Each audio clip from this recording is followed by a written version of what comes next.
Fury fam, Dolphins fans, and NFL fans in general, I just had to pause my little break here for the new year and holidays. And by the way, I hope everybody's having a great new year, have had a great holiday season, etc. Yeah, the Dolphins, I have to say this. They won a crucial game without Tua Tagovailoa at the helm. I don't think it says a whole lot one way or the other. The Cleveland Browns are a bad team. Dolphins now have a chance to make the playoffs if they can win, and Denver loses this Sunday at the New York Jets, an arch rival. Jets fans up here in the New York, New Jersey area, I can tell you they really want to beat the Dolphins. They really want to end the Dolphins' playoff hopes. That rivalry leaves nothing to the imagination. Just no love lost between these two franchises. Jets obviously with a really disappointing year overall. Disappointing tenure for Aaron Rodgers overall. Disappointing up and down. So they want to go out by beating the Dolphins.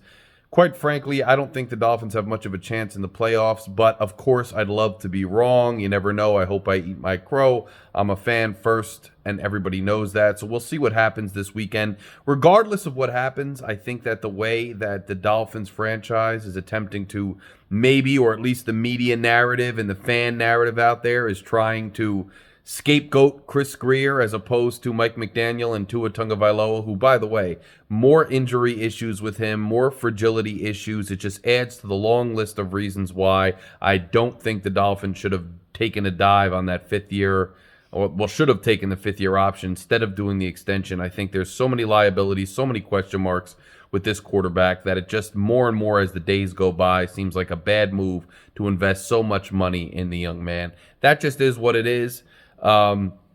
But look, if Chris Grier goes, which I'm fine with, I think they should clear out both Chris Grier, the head coach, everybody. I think getting rid of just the GM and not the head coach, which I told you would happen with Stephen Ross. He gets rid of the GM, keeps the coach, then the coach is gone in a year or 2 years. Now there's a GM who gets to look for a coach. So now you've narrowed your coaching search because you have to find a coach who wants to work with the GM. And this year, if you fire the GM and keep the coach, now you've narrowed your GM search because you have to find a GM who's willing to work with the coach. Like, fire everybody and start from scratch and leave it alone. But Stephen Ross refuses to do that. He's always got his big ears and his nose involved in everybody else's business, and this is what you get from him. It's infuriating.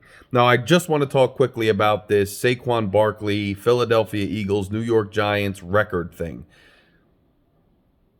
We are NFL fans who have to endure this ridiculousness with the NFL. These days they're on all these different streaming platforms you got to subscribe to watch the games. They're taking over Christmas. They're flexing things. They're adding a game. All these things they're doing. A lot of it is not really what we asked for, but they're giving it to us anyway. The international games, all this other stuff.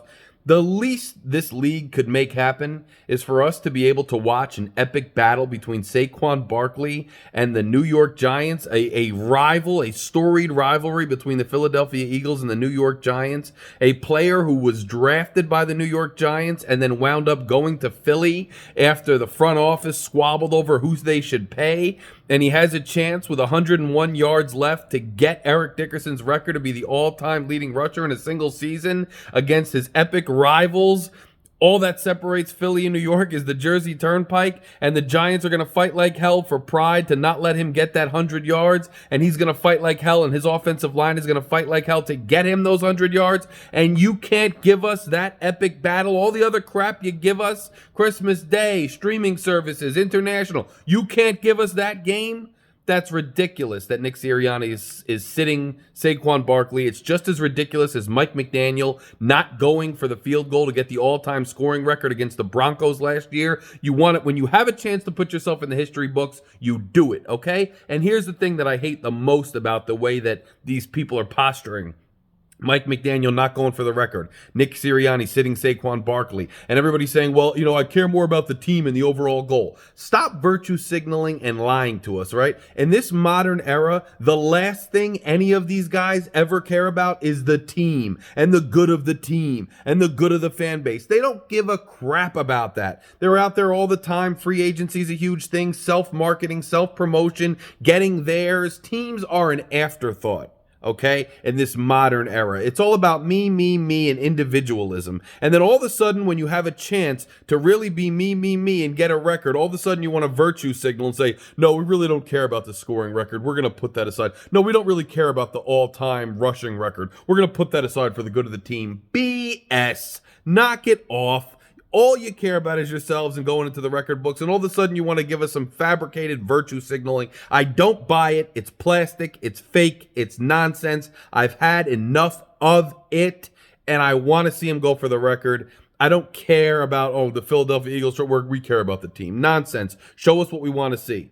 Give us what we want to see. Let this young man go for the record. Let him write himself into history and lore forever. Because with the extra game these teams have now tacked on and making everything a conference game, when these teams are fully, they have the seed and they're locked into it, all of a sudden they want to rest their starters. I thought the reason that they scheduled conference games was to avoid this lackluster resting starters nonsense at the end of the year, but they haven't. I'm way more interested in watching Saquon Barkley go for the record against the rival New York Giants than I have any interest in seeing the Kansas City Chiefs waltz to the Super Bowl again on home field. I don't care.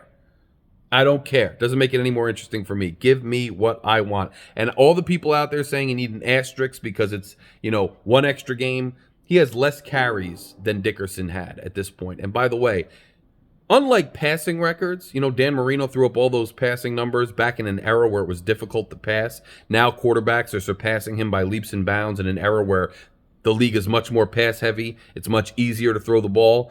Unlike receiving records and throwing records, running the ball this day and age compared to Dickerson's era is much harder. Teams emphasize running backs less. They have a bell cow back less.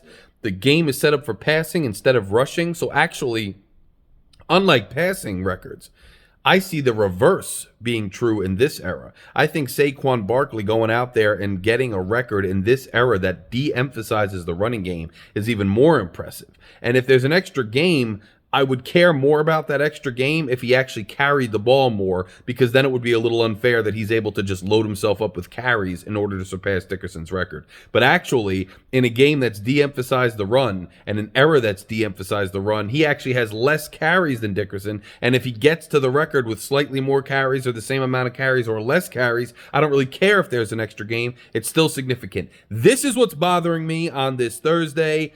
Yes, the Dolphins are going for a playoff spot, but guys, they're not a Super Bowl contender in my personal opinion. I would love to be wrong. I hope this post goes down in infamy and is replayed over and over if they win, because I think, yes, there's always a possibility. There's always a possibility the Dolphins go on some miracle run, and I'd love it as a Dolphins fan. It would be incredible if the Dolphins went on some miracle run.